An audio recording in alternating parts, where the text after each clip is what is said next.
I sincerely wish that I could be in Colombia to celebrate Colombia 2020, to be with all of you who are doing what you can to look at the ocean, look at the tropical oceans, especially in the Caribbean, to join with Dr. Andres Osorio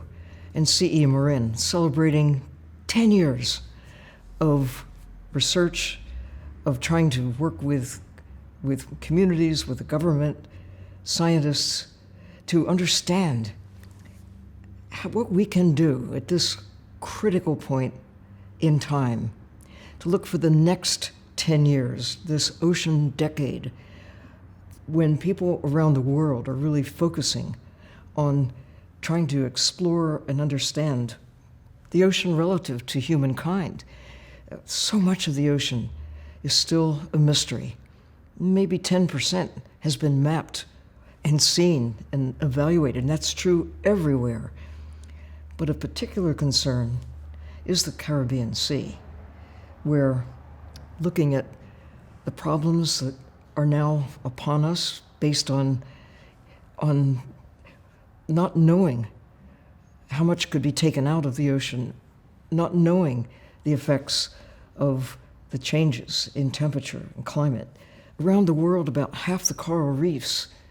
in the last 50 years have declined or have disappeared. In the Caribbean, it's more like 80 to 90% are gone or are in a state of sharp decline. Much of this has been provoked by human action, but there's reason for hope because of what CEMarin has been doing, what people around the Caribbean have been doing to understand the cause of the decline, the drop in the number of sharks, of tuna, of swordfish, of lobsters, of grouper, of shrimp, the whole living system through our actions is now in trouble. But knowing is the key, and that's why the Tropical Oceans for the Future conference is so important,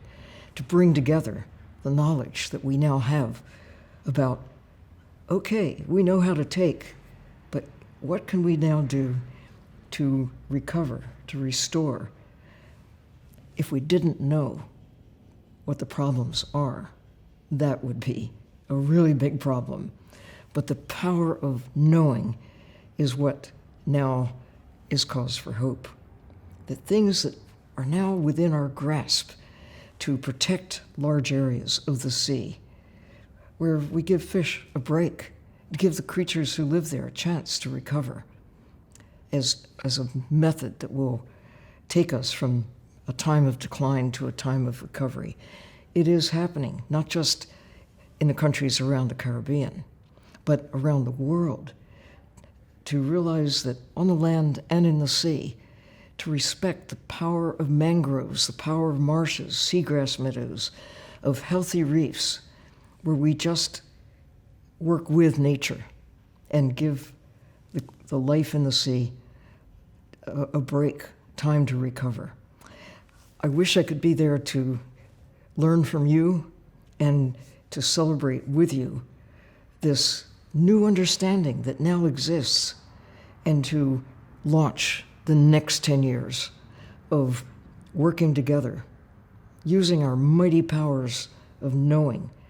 of trying to explore and learn more over the next decade, so that whether it's in the next 10 years or the next 100 years, the next 10,000 years, the Caribbean can be a beacon of hope for the world everywhere.